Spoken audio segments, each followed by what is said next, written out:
Hello everyone, welcome back to my YouTube channel, The English Ledger. And today I'm going to introduce you with most important topic. That one is non-finite verbs. So without further ado, let's come on the topic.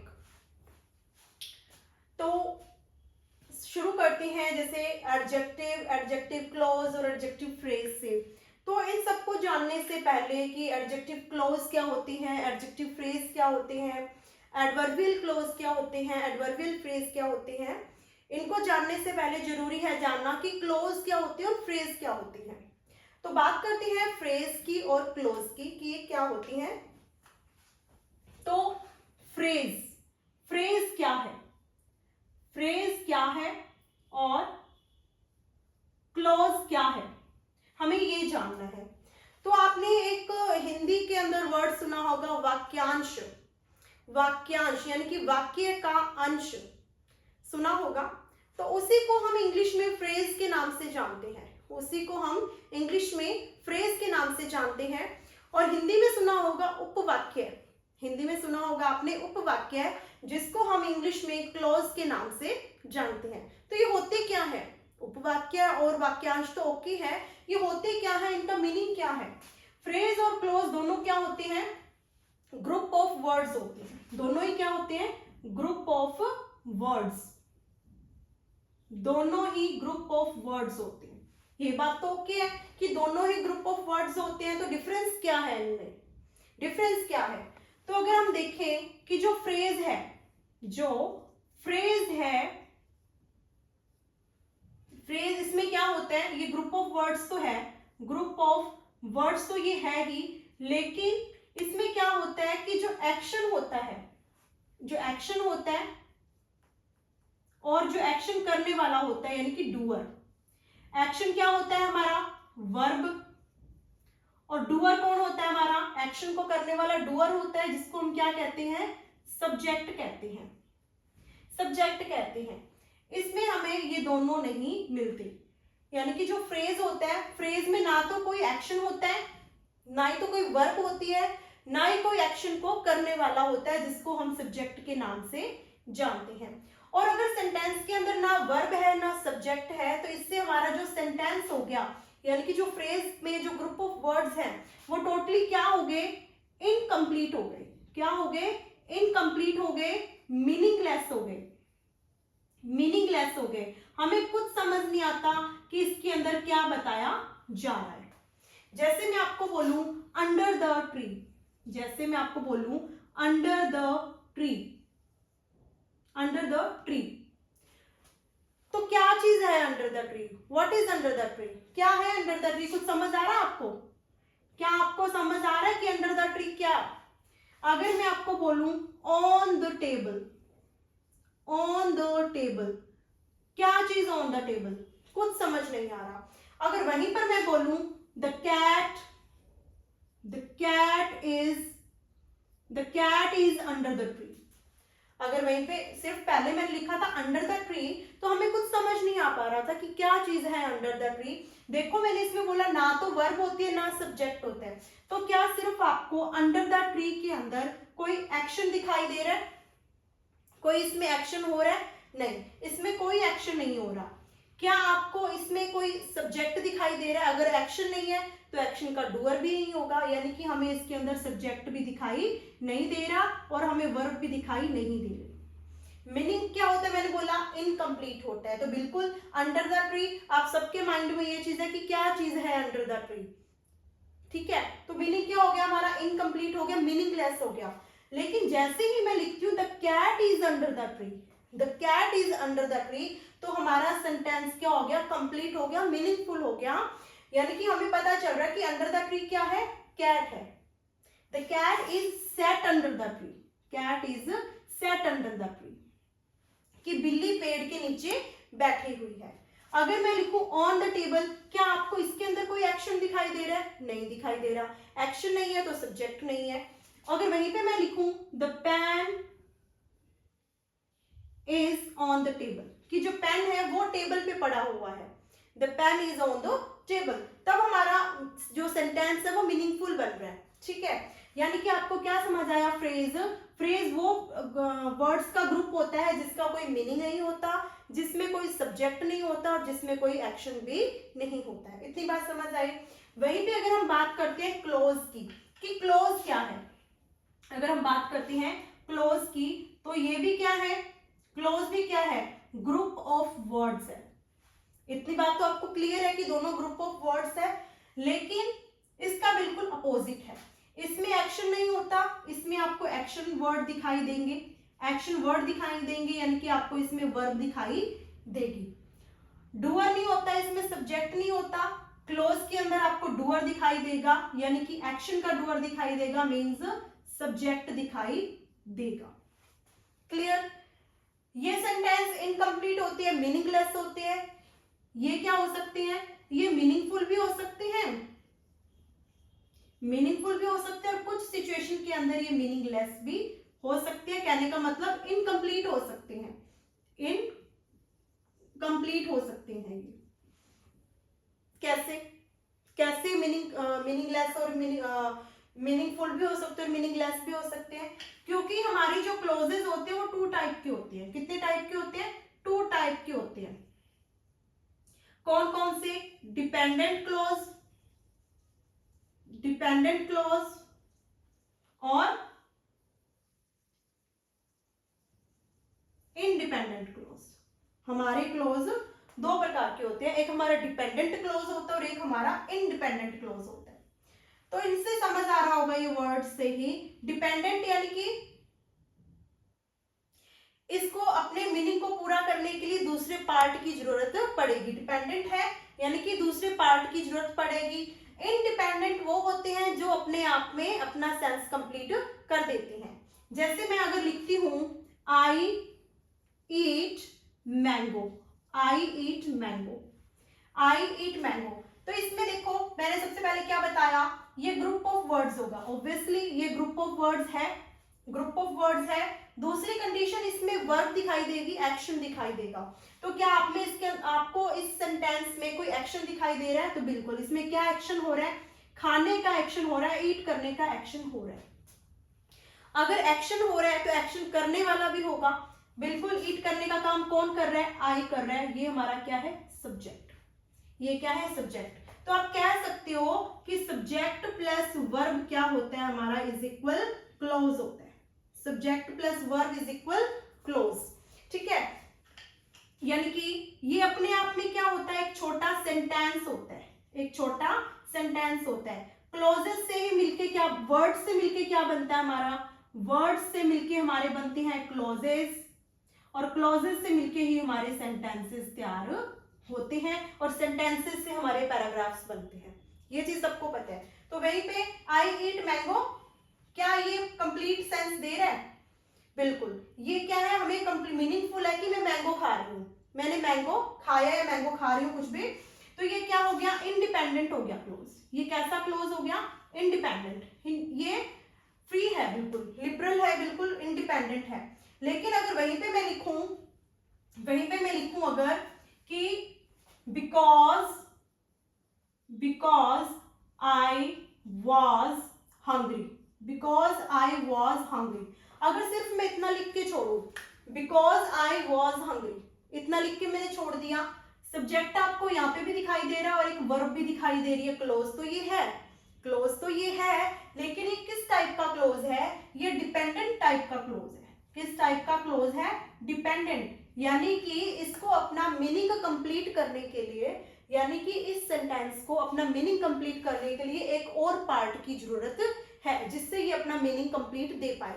और अगर यहीं पे मैं लिखूं आई ईट mango, आई ईट mango, आई ईट mango, मैंने mango खाया, क्यों खाया, बिकॉज आई वॉज हंग्री, क्योंकि मैं हंग्री थी इसलिए मैंने मैंगो खाया। और अगर सिर्फ इतना लिख के छोड़ती हूँ, बिकॉज आई वॉज हंग्री, तब ये सेंटेंस क्या हो जाएगा, इनकम्प्लीट हो जाएगा और ये डिपेंडेंट टाइप का क्लॉज बन जाएगा। यानी कि इसको अपना मीनिंग कंप्लीट करने के लिए एक और पार्ट की जरूरत है। यानी कि अब इस सेंटेंस में देखो, यहाँ पर भी आपको सब्जेक्ट दिख रहा है, यहाँ पर आपको वर्ब दिख रही है, यहाँ पर भी आपको सब्जेक्ट दिख रहा है और यहाँ पे आपको वर्ब दिखाई दे रही है। यानी कि अब इस सेंटेंस के अंदर कितने क्लॉजेस हैं, इसमें आपको 2 क्लॉजेस दिखाई दे रही हैं, यानी कि जितने सब्जेक्ट होंगे उतनी वर्ब भी होंगी, जितने सब्जेक्ट होंगे उतनी वर्ब भी होंगी, और जितने सब्जेक्ट और वर्ब होंगे उतने ही हमारे क्लॉजेस होंगे, और जहां पर फुल स्टॉप लग जाए वहां पर हमारा एक सेंटेंस कंप्लीट हो जाता है।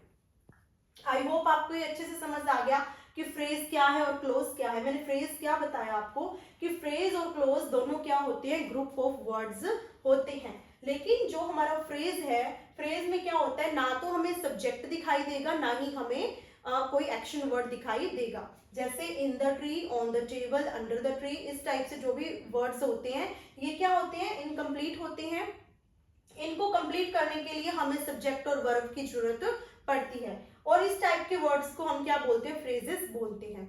और क्लोजेस क्या बताया मैंने आपको, क्लोजेस मैंने बताया कि ये भी ग्रुप ऑफ वर्ड्स होता है, लेकिन इनका जो कॉम्बिनेशन होता है subject plus verb is equal close, subject plus verb is equal clause, यानी कि एक छोटा सा क्लॉज मिलके आप कह सकते हो कि एक छोटा क्लॉज एक सेंटेंस क्रिएट करता है, एक सेंटेंस बनाता है। एक सेंटेंस के अंदर जितने क्लॉज सब्जेक्ट होंगे उतनी ही वर्ब्स होंगी, और जितने सब्जेक्ट और वर्ब होंगे उतने ही हमारे क्लॉज के सेट तैयार होंगे, और जहां पर लास्ट में फुल स्टॉप लग जाएगा वहां पर हमारा एक सेंटेंस बनके तैयार हो जाएगा। वर्ड्स से मिलके क्लॉजेस बनते हैं, जैसे ये वर्ड्स हैं, छोटे छोटे वर्ड्स होते हैं, उनसे मिलके हमारे क्लॉजेस बनते हैं, और क्लॉजेस से हमारे एक सेंटेंस बनके तैयार हो जाता है, और सेंटेंसेस से हमारे पैराग्राफ्स बनके तैयार होते हैं। इतनी बात हुई क्लियर। आगे बढ़ते हैं, हम देखेंगे फ्रेज और क्लोज आपको अच्छे से समझ आया, तो बढ़ते हैं नाउन क्लोज की तरफ कि नाउन क्लोज क्या होता है।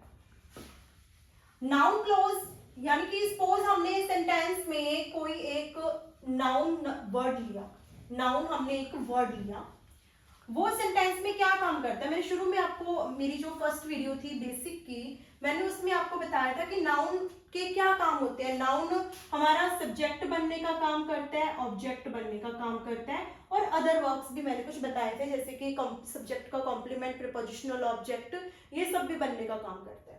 तो मैंने बोला कि अगर जैसे मैंने कोई वर्ड लिया नाउन, ठीक है, जैसे मैंने क्या ले लिया नाउन, सपोज मैंने राम ही ले लिया, बिल्कुल सिंपल, राम ले लिया, ये सेंटेंस में सब्जेक्ट बनेगा या ऑब्जेक्ट बनेगा, यही काम करेगा एक सिंगल वर्ड।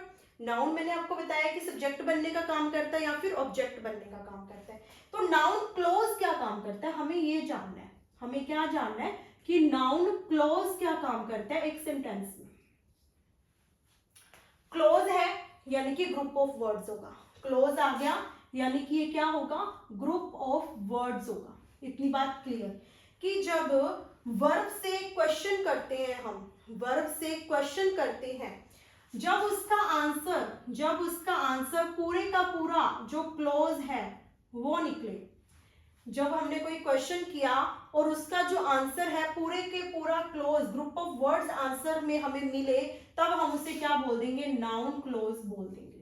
एग्जाम्पल के थ्रू आपको ज्यादा अच्छे से समझ आएगा। जैसे मैं लिखूं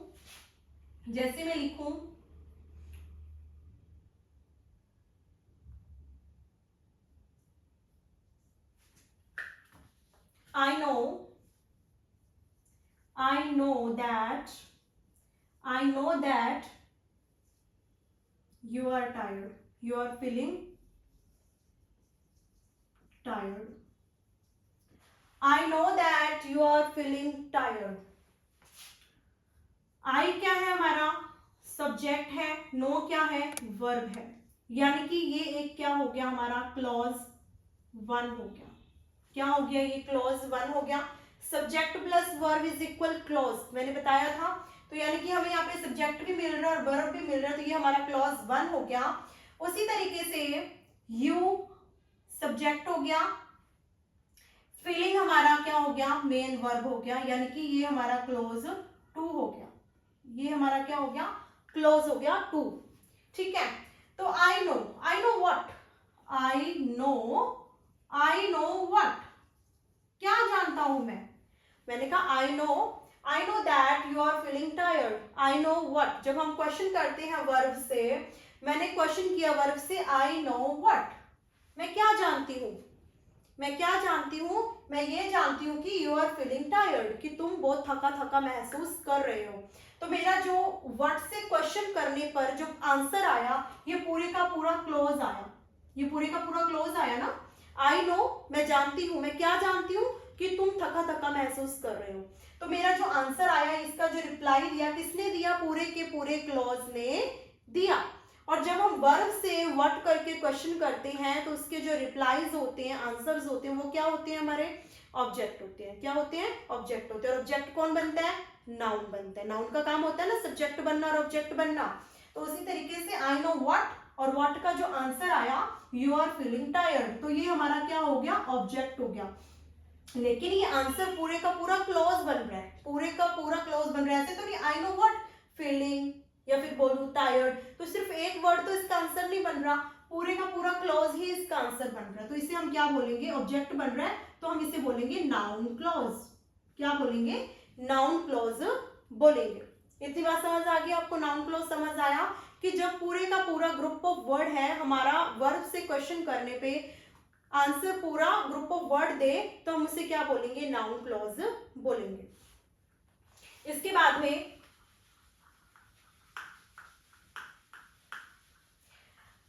में देखते हैं कि एडजेक्टिव क्लॉज क्या होती है।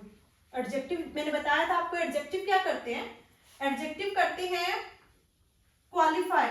किसको क्वालिफाई करते हैं एडजेक्टिव, एडजेक्टिव क्वालिफाई करते हैं नाउन को और प्रोनाउन को क्वालिफाई करने का काम करते हैं। हमने नाउन क्लोज जान लिया क्या होता है, फ्रेज जान लिया क्या होता है और क्लोज भी जान लिया क्या होता है। इसके बाद हम देखते हैं कि एडजेक्टिव क्या होता है, एडजेक्टिव क्लोज क्या होते हैं। Adjective, adjective close and phrase. Okay, तो जैसे मैं अभी यहाँ पे एक सेंटेंस लिखती हूं, ही hired a beautiful lady, he hired a beautiful lady. तो सबसे पहले हम वही स्टार्टिंग की वीडियोस में जो किया करते थे, ब्रेक करने का काम करेंगे। और मैंने क्या बताया था कि सेंटेंस को ब्रेक हमेशा कहां से करना है, एक्शन वर्ड से ही ब्रेक करना है। तो हमारा एक्शन वर्ड क्या है, हायर, हायर करने का काम हो रहा है, तो ये क्या है, verb. Who hired a beautiful lady, who hired a beautiful lady, तो आंसर क्या आएगा, ही। तो ये क्या हो गया, सब्जेक्ट, यानी कि जो हायर करने का काम है किसने किया, ही ने किया, तो ही हमारा क्या है, सब्जेक्ट है। और यहाँ पे अगर हम पार्ट्स ऑफ स्पीच की बात करते हैं, यानी कि इसका काम की बात करते हैं, इसका काम है ही का यहाँ पे सब्जेक्ट बनना, और इसका नाम यहाँ पे क्या है, प्रोनाउन। क्या है, प्रोनाउन। प्रोनाउन की मैंने 5 से 6 वीडियो अपलोड ऑलरेडी कर दी है। एक लास्ट टाइप रह रहा है हमारा रिलेटिव प्रोनाउन। रिलेटिव प्रोनाउन को करने से पहले मैंने ये बेसिक आपको करवाया ताकि रिलेटिव प्रोनाउन को आप इजीली समझ पाओ। ठीक है, हमारा जो अपकमिंग वीडियो रहेगा वो रिलेटिव प्रोनाउन से रिलेटेड रहेगा। तो यहाँ पे इसका काम क्या है, सब्जेक्ट बनना, और नाम क्या है इसका, pronoun.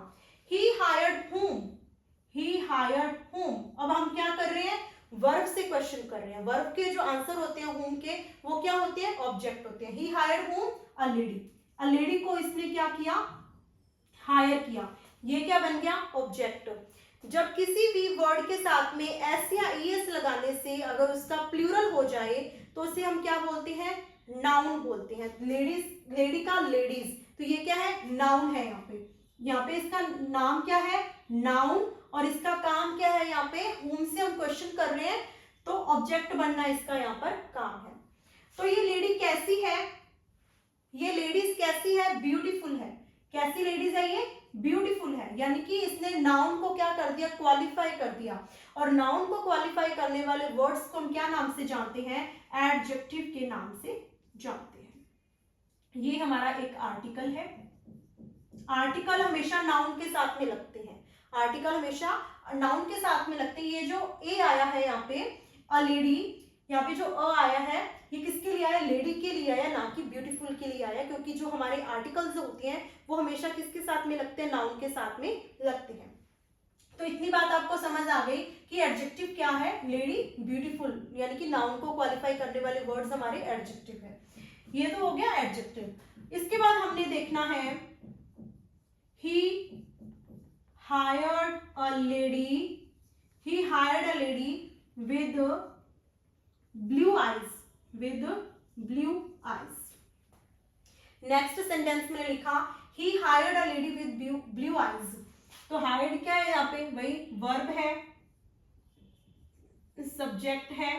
He hired whom, a lady object है, ये हमारा आर्टिकल है।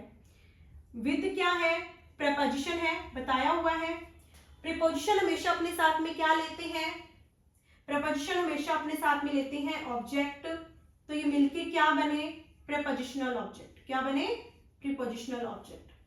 अब आइज क्या है, आइज क्या है, नाउन है, यानी कि ऑब्जेक्ट है ना, ये बताया मैंने आपको।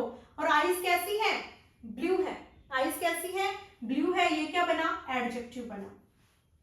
अच्छा, अब ये सिर्फ जो विद ब्लू आइज है, विद ब्लू आइज है, ये क्या है, अगर सिर्फ इतना लिख दिया जाए विद ब्लू आइज, अगर सिर्फ इतना लिख दिया जाए विद ब्लू आइज, तो क्या आपको कोई समझ आ रहा है कि इसका क्या मीनिंग है, कुछ समझ आ रहा है आपको? बिल्कुल इनकम्प्लीट है ये। ना ही हमें इसमें कोई सब्जेक्ट दिखाई दे रहा है, ना ही हमें इसमें कोई वर्ब दिखाई दे रही है। ये सिर्फ हमें क्या कर रहे हैं, ये लेडीज के बारे में एक एडिशनल इंफॉर्मेशन दे रहे हैं। क्या बता रहे हैं, हमें लेडीज के बारे में एक एडिशनल इंफॉर्मेशन दे रहे हैं कि ये जो लेडीज है उसकी आंखें कैसी हैं, ब्लू है। कैसी है, ब्लू है। यानी कि एक नाउन को ही क्वालिफाई कर रहे हैं, इसी के बारे में हमें कुछ एक्स्ट्रा क्वालिटी बता रहे हैं। क्वालिटेटिव एडजेक्टिव है ये। कैसा एडजेक्टिव है, क्वालिटेटिव, क्वालिटेटिव। यानी कि अब ये क्या हो गया इतना हमारा, ही hired a lady with blue eyes. तो विद ब्लू आईज क्या हो गया, लेडीज के बारे में हमें एक्स्ट्रा इंफॉर्मेशन प्रोवाइड करवाई जा रही है। और ये तीनों क्या हो गए, हमारे फ्रेज हो गए। क्या हो गए, फ्रेज। तो इसको कौन सा फ्रेज बोलेंगे, एडजेक्टिव, एडजेक्टिव फ्रेज बोलेंगे। एडजेक्टिव फ्रेज या फिर एडजेक्टिवल फ्रेज बोलेंगे। इतनी बात समझ आ गई आपको? ये क्या है, हमारा एडजेक्टिवल फ्रेज है कि ही hired a lady with blue eyes. तो लेडीज के बारे में हमें एक्स्ट्रा इंफॉर्मेशन प्रोवाइड करवाई जा रही है और इसे हम क्या बोलेंगे, एडजेक्टिवल फ्रेज बोलेंगे। अगर वहीं पे मैं एक और सेंटेंस लिखूं कि ही hired a lady, he hired a lady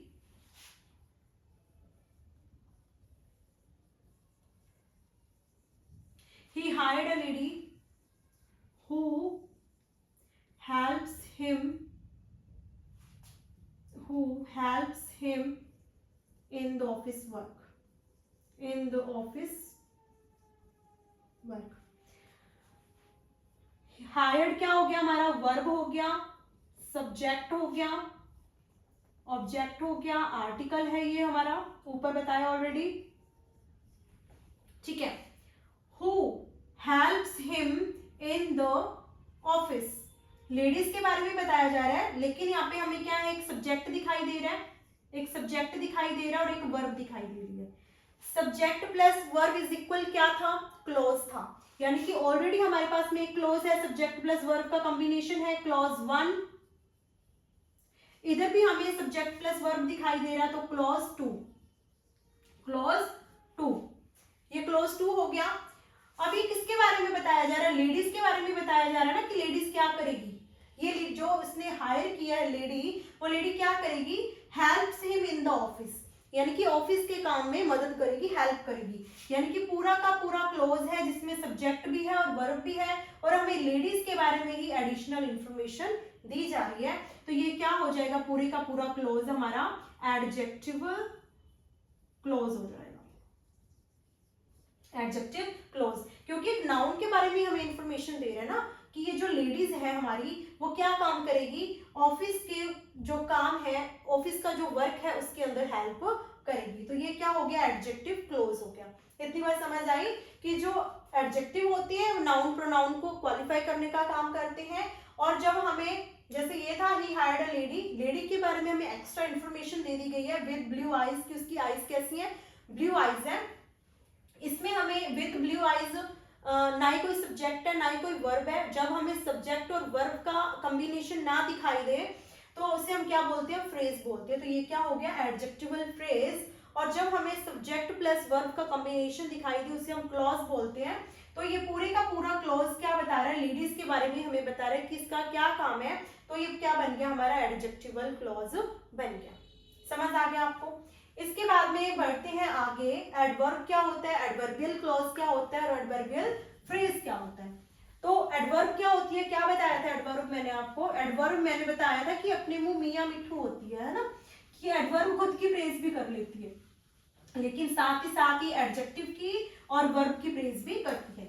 ठीक है, तो बढ़ते हैं आगे कि एडवर्ब क्या है, एडवर्बियल क्लॉज और एडवर्बियल फ्रेज क्या है। ठीक है, तो एक सेंटेंस लिखती हूं, जैसे I met him yesterday, I met him yesterday। वे पहले वाली प्रोसेस ब्रेक करेंगे सेंटेंस को, क्या एक्शन है यहाँ पे, मेट, मिलने का एक्शन है, तो मेट क्या हुआ यहाँ पे, वर्ब हुआ, क्या हुआ, वर्ब हुआ। हु मेट हिम yesterday, जब हमने क्वेश्चन किया हु से जब क्वेश्चन किया who met him yesterday, I met him yesterday, तो ये क्या बन गया, सब्जेक्ट। यानी कि यहाँ पे इसका आई का काम क्या है, काम यहाँ पे सब्जेक्ट बनना है और इसका नाम यहाँ पे प्रोनाउन है, क्या है, प्रोनाउन है।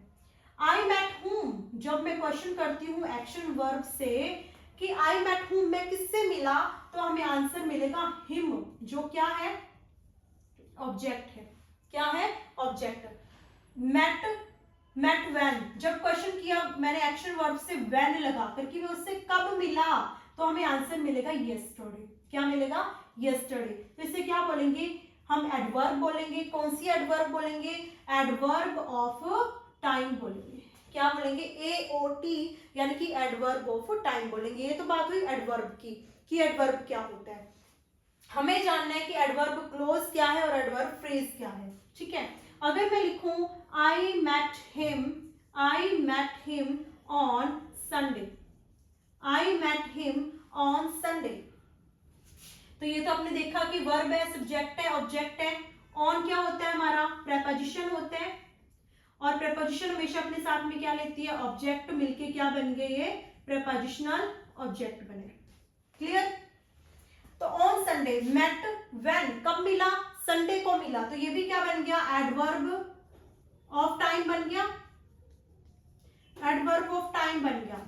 लेकिन अगर सिर्फ लिखा जाए ऑन संडे, क्या लिखा जाए, ऑन संडे, तो ये दोनों का कॉम्बिनेशन क्या है, ये ग्रुप ऑफ वर्ड्स है, ग्रुप ऑफ वर्ड्स है, लेकिन हमें इसके अंदर क्या कोई सब्जेक्ट दिखाई दे रहा है, कोई वर्ब दिखाई दे रही है, कोई एक्शन या फिर एक्शन का डूअर दिखाई दे रहा है, नहीं दिखाई दे रहा।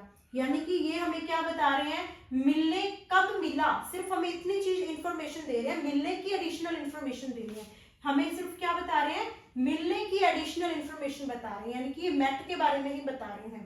तो ये क्या हो गया हमारा, एडवर्बियल फ्रेज हो गया, क्या हो गया ये, एडवर्बियल फ्रेज। ऑन संडे क्या है यहाँ पे, एडवर्बियल फ्रेज है। इतनी बात तो आपको पता है कि ये फ्रेज है, ऑन संडे फ्रेज है, लेकिन कौन सा फ्रेज है ये, मेट के बारे में बता रहा है, कब मिला, वर्ब के बारे में बता रहा है, और एडवर्ब क्या करती है, वर्ब को क्वालिफाई करने का काम करती है। तो वर्ब से हमें क्या पता चल गया कि कब मिले, वो ऑन संडे मिले, तो ये क्या बन गए, एडवर्बियल फ्रेज बन गए। क्लियर, अगर वहीं पे लिखूं आई मेट हिम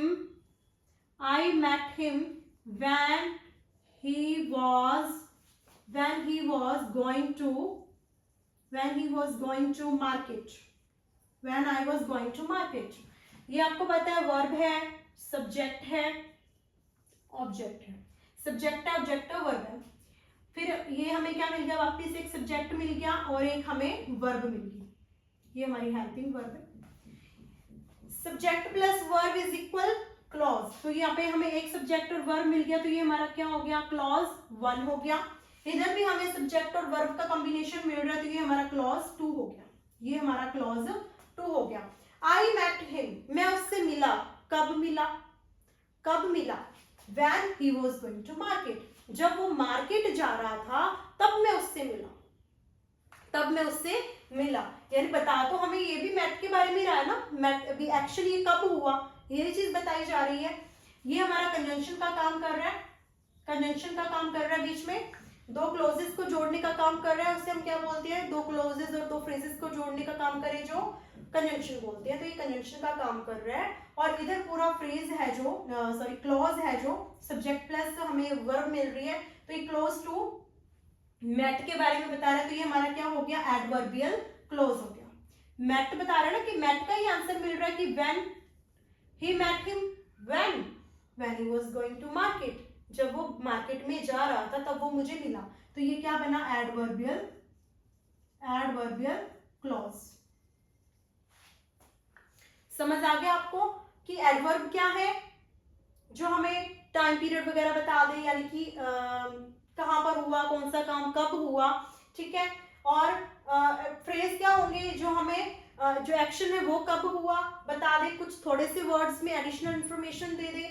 और क्लोज कब होगा, जो हमें कंप्लीटली बता दे सब्जेक्ट प्लस वर्ब का, जिसमें कॉम्बिनेशन हो, वो हमारा क्या होगा, एडवर्बियल क्लोज होगा। इसके बाद में हमें जानना है जेरेंड। जेरेंड क्या होता है, जेरेंड जो सुनने में तो काफी हाईफाई नेम है, लेकिन इसका जो काम है वो बिल्कुल छोटा है, ठीक है। कि जेरेंड क्या है, जेरेंड यानी कि एक वर्ब होती है V1 प्लस ING, वर्ब की बेस फॉर्म हमें जानना है जेरेंड क्या है, जेरेंड, ठीक है। तो वर्ब की फॉर्म होती है, वर्ब की first form plus ING, verb की फर्स्ट फॉर्म प्लस ING। आपको सेंटेंसेस में ये देखने को मिलेगी, वर्ब की फर्स्ट फॉर्म प्लस ING। इसके कुछ काम होते हैं, इसके कुछ काम होते हैं, क्या क्या काम होते हैं इसके, इसका काम होता है एक तो वर्ब बनना, एक तो इसका काम होता है वर्ब बनना। जब ये बी की फॉर्म के साथ में लग के आती है, जब ये बी की फॉर्म के साथ में लगकर आती है एज अ मेन वर्ब, जब बी की फॉर्म लगेगी यानी कि वो हेल्पिंग वर्ब बनेगी, और ये क्या बन जाएगी, हमारी मेन वर्ब बनेगी। यानी कि पहला काम इसका क्या हो गया, वर्ब बनना। दूसरा काम इसका क्या हो जाएगा, नाउन बनना। जब ये किसका काम करेगी, सब्जेक्ट का और ऑब्जेक्ट का काम करेगी, तब ये नाउन का काम करेगी। और तीसरा काम होता है इसका एडजेक्टिव का, तीसरा काम क्या होता है इसका, एडजेक्टिव का। जब ये किसी नाउन या प्रोनाउन को क्या करेगी, क्वालिफाई करेगी, क्वालिफाई करेगी, तब ये क्या बनेगी, V1 प्लस ING एडजेक्टिव बनेगी। हमें पहली चीज यही जाननी है कि V1 प्लस ING है जो सेंटेंसेस में हमारे ग्रामर में तीन काम करती है, वर्ब बनना, नाउन बनना और एडजेक्टिव बनना, ठीक है। ये तीन काम करेगी, तीन काम करेगी। ये जब तीन काम होंगे, कोई तो जेरेंड बनेगा, कोई प्रेजेंट पार्टिसिपल बनेगा, तो कोई पास्ट पार्टिसिपल बनेगा। तो कैसे बनता है वो देखते हैं। सबसे पहले जैसे मैं लिखूं ही इज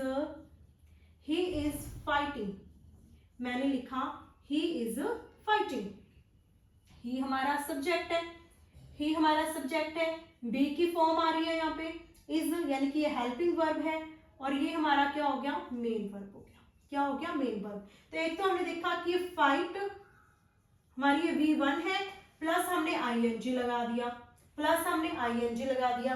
तो यानी कि यहाँ पे जो ये फाइटिंग है, ये किसका काम कर रही है, पहला काम वर्ब बनने का काम कर रही है, बी की फॉर्म के साथ में लगकर आ रही है।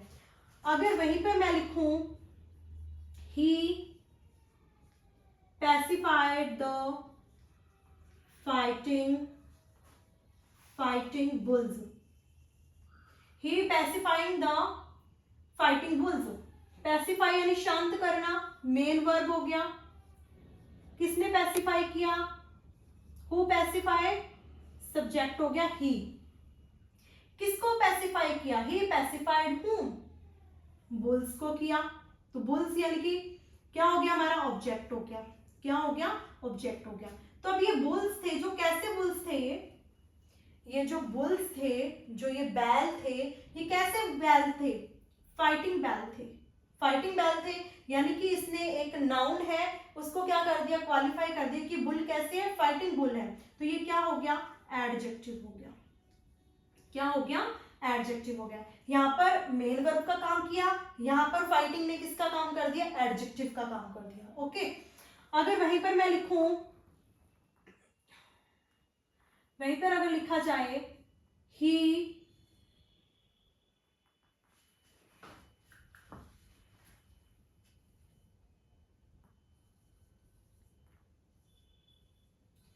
Smoking is injurious to health. Smoking is injurious to health. तो injurious क्या है? मेन वर्ब है. What is injurious to health? What is injurious to health? Smoking. तो यहाँ पे किसका काम कर रही है? सब्जेक्ट का. यहाँ पर जो स्मोक प्लस आईएनजी है ये सब्जेक्ट बनने का काम कर रहा है. ठीक है, ठीक है. तो जब हमारी जो नाउन है एडजेक्टिव, जो हमारा V1 प्लस आईएनजी है वो किसका काम कर दे? एडजेक्टिव का काम कर दे. जब V1 प्लस आईएनजी एडजेक्टिव का काम कर दे उसे हम क्या नाम से बोल देते हैं? Present participle. क्या बोल देते हैं? Present participle. जब हमारा V1 प्लस आईएनजी किसका काम कर दे? एडजेक्टिव का, उसे हम क्या बोलेंगे? Present participle. यहाँ पे इसने एडजेक्टिव का काम किया है तो ये प्रेजेंट पार्टिसिपल. यहाँ पे जब हमारा V1 प्लस आईएनजी किसका काम कर दे? सब्जेक्ट का काम कर दे, उसे हम क्या बोलते हैं? जेरेंड बोलते हैं. क्या बोलते हैं? जेरेंड बोलते हैं. ये क्या हो गया? जेरेंड हो गया. यानी कि जब V1 प्लस आईएनजी किसका काम करे? सब्जेक्ट का काम करे, यानी नाउन है सब्जेक्ट बनने का काम करेगा या ऑब्जेक्ट बनने का काम करेगा, तो उसे हम क्या बोल देंगे? जेरेंड बोल देंगे. इतनी बात समझ आई? यानी प्रेजेंट पार्टिसिपल आपको समझ आ गया और पास्ट पार्टिसिपल समझ आया कि जब हमारा V1 प्लस आईएनजी एडजेक्टिव बनने का काम करेगा वो हमारा प्रेजेंट का पार्टिसिपल रहेगा, और जब जो हमारा V1 प्लस आईएनजी वो नाउन बनेगा सेंटेंस में या ऑब्जेक्ट बनेगा, सब्जेक्ट या ऑब्जेक्ट, तब हम उसे क्या नाम से जानते हैं? जेरेंड के नाम से जानते हैं. तो वर्ब आपको देख लिया, जब बी की फॉर्म के साथ में लगकर आए उसे हम क्या बोलते हैं? वर्ब बोलते हैं. बात करते हैं पास्ट पार्टिसिपल की. पास्ट पार्टिसिपल क्या होता है? जब हमें V3 दिखाई दे, V3 यानी कि वर्ब की थर्ड फॉर्म दिखाई दे, तब हम उसे क्या बोलते हैं? पास्ट का पार्टिसिपल बोलते हैं. वो भी सेम काम ही करेगी. जैसे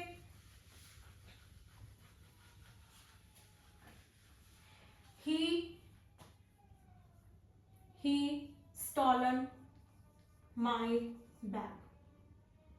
He stolen my bag. यहाँ पे तो ये वर्ब बन रहा है. क्या बन रहा है? वर्ब बन रहा है कि उसने बैग को स्टॉल कर दिया, है ना, चुरा लिया. लेकिन अगर वहीं पर लिखूं he hid the stolen bag under the tree, तो उसने क्या कर दिया? जो स्टोलन बैग था, चुराया बैग था, उसको अंडर द ट्री छुपा दिया. तो बैग है, बैग कैसा बैग है? चुराया हुआ बैग है. तो यहाँ पे V3 है स्टोलन बैग, यानी बैग को क्वालिफाई कर दिया कि बैग कैसा है? चुराया हुआ है. तो ये क्या है? स्टोल की V3 फॉर्म है, थर्ड फॉर्म है ना. तो किसका काम कर रही है? यहाँ पे एडजेक्टिव का काम कर रही है. किसका काम कर रही है? एडजेक्टिव का. और जब हमारी V3 एडजेक्टिव का काम कर दे, बैग के साथ में लग के आ रही है ना, बैग को क्वालिफाई कर रही है कि बैग कैसा है? स्टोलन बैग है. V3 ने काम कर दिया एडजेक्टिव का, और जब हमारी V3 एडजेक्टिव का काम कर दे उसे हम क्या नाम से जानते हैं? पास्ट के पार्टिसिपल के नाम से जानते हैं. क्लियर होगी बात इतनी कि पास्ट पार्टिसिपल क्या है, प्रेजेंट पार्टिसिपल क्या है? कि जब हमारी V1 प्लस आईएनजी एडजेक्टिव का काम कर दे तो हम उसे बोलते हैं प्रेजेंट पार्टिसिपल, और जब V3 एडजेक्टिव का काम कर दे उसे हम बोलते हैं पास्ट का पार्टिसिपल. यानी कि हमारा प्रेजेंट पार्टिसिपल भी हो गया, पास्ट पार्टिसिपल भी हो गया. और जेरेंड भी आपको पता चल गया कि सेंटेंस के अंदर जब ये नाउन का काम करता है, यानी नाउन क्या काम करता है हमारा सेंटेंस में? सब्जेक्ट बनने का और ऑब्जेक्ट बनने का. और नाउन में V1 प्लस आईएनजी जब सब्जेक्ट बने या ऑब्जेक्ट बने तो उसे हम जेरेंड के नाम से जानते हैं. आगे है इन्फिनेटिव. लास्ट है इन्फिनेटिव. कि इन्फिनेटिव क्या होते हैं? 2 प्लस V1, जब वर्ब की फर्स्ट फॉर्म 2 के साथ में आती है, ये करवा रही हूं, जब 2 प्लस V1 आपको दिखाई दे, जैसे टू प्ले, टू ईट, इस टाइप से वर्ब की बेस फॉर्म आ रही है, वर्ब की बेस फॉर्म आ रही है, 2 प्लस प्ले दिखाई दे, वो क्या होगा? हमारा इन्फिनेटिव होगा. जो हमारे इन्फिनेटिव होते हैं,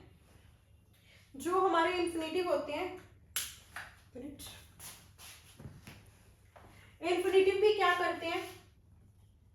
इन्फिनेटिव के भी 3 काम होते हैं. क्या काम होते हैं इन्फिनेटिव के?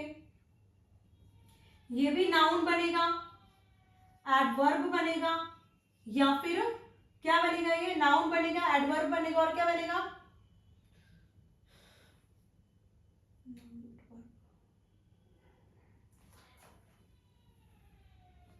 एक सेंटेंस लिखती हूं, या फिर वर्ब बनने का काम करता है, सॉरी याद आया, वर्ब। जैसे एक सेंटेंस लिखा मैंने कि